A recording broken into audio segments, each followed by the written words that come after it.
Hello mga kastroke, long time no vlog. Parang almost 1 month na po, no, mahigit 1 month na rin hindi ako nakapag-upload. Nag-busy lang po tayo pero hindi naman po ako tumigil sa paggawa ng ano. So ngayon po balik tayo ulit sa paggawa ng mga video. Kamusta po ba kayo mga kastroke? Kamusta po ang progress natin, improvement? Sana po may mga nagbago po sa inyo. Sana like before, sana mas okay pa kayo ngayon. So ayun po, so yung topic po natin ngayon, share ko lang yun sa inyo. Since stroke survivor tayo mga ka-stroke, may mga pinagdadaanan po tayo, no? Lalo kasi hindi naman tayo pare-parehas ng ng tama ng stroke.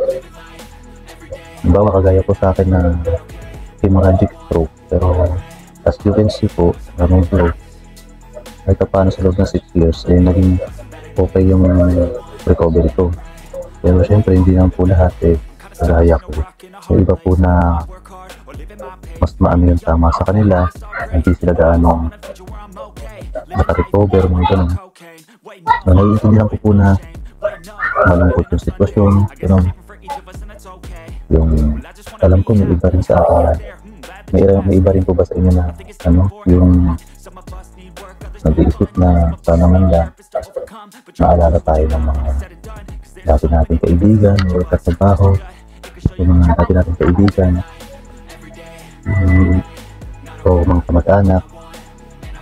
Siguro po sa akin naman kasi dati inisip ko rin yan na parang feeling ko wala akong kaibigan kasi halos walang nakaalala na kumusta ka na ba to? Kumusta ka na ba pre? Ano na nangyari sa'yo?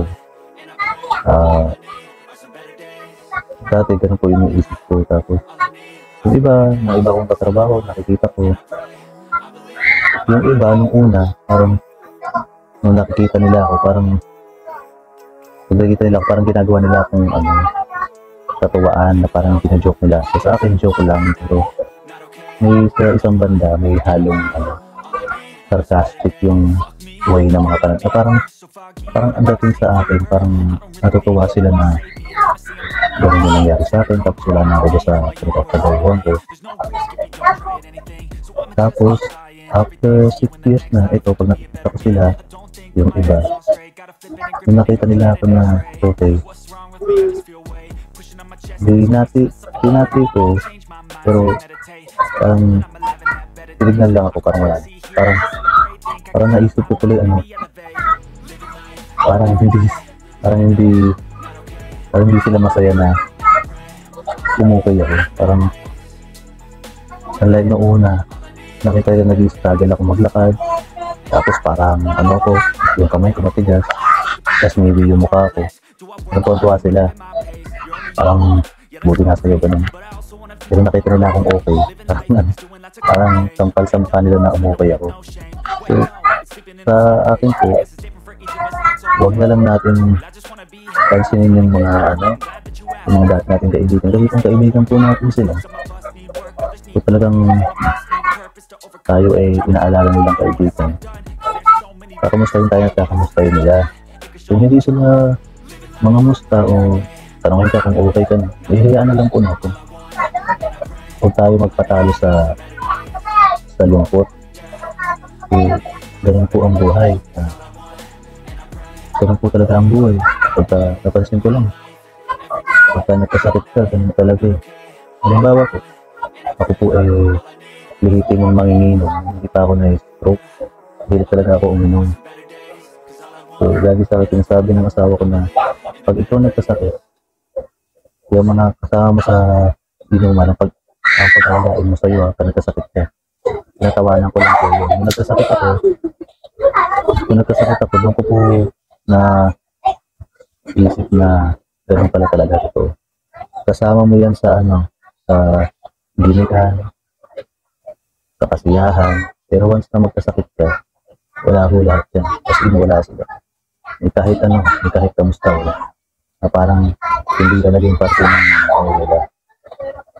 Kumbaga, kapag nagkasakit ka po, yan, ikaw lang at ang pamilya mo ang tanging masasandalan mo. Kaya nga po sa atin, halimbawa sa kagaya ko, yung iba na hindi pa na-stroke, yung kakasakit, much better po, tumigil na kayo sa bisyo nyo. Makinig kayo sa sinasabi ng pamilya nyo sa asawa nyo. Para hindi nyo po danasin yung dinadanas ng kagaya namin, mga stroke survivor na may kasakit ka na wala na. Kahit magmukmuk sa bahay mo, walang pupunta sa'yo, walang lalapit sa'yo kaibigan mo para damayan ka. Tanging pamilya mo lang at ikaw lang ang tanging nadama sa sarili mo. So, yun po yung payo ko lang sa mga kapatid natin na stroke survivor. Huwag po tayo malungkot. Magdasal po tayo. O kaya, kung gusto nyo makakausap, i-chat nyo po ako sa Facebook. Jeremy San Gabriel po ang Facebook ko. Jeremy Makapagal C pala, SY. Jeremy Makapagal SY. I-chat nyo po ako at usapan natin yung mga naranasan nyo, nararamdaman nyo. Ang willing po ako makinig. So, yun lamang po mga ka-stroke. Magandang gabi po sa inyo. Ang gusto nyo po po video.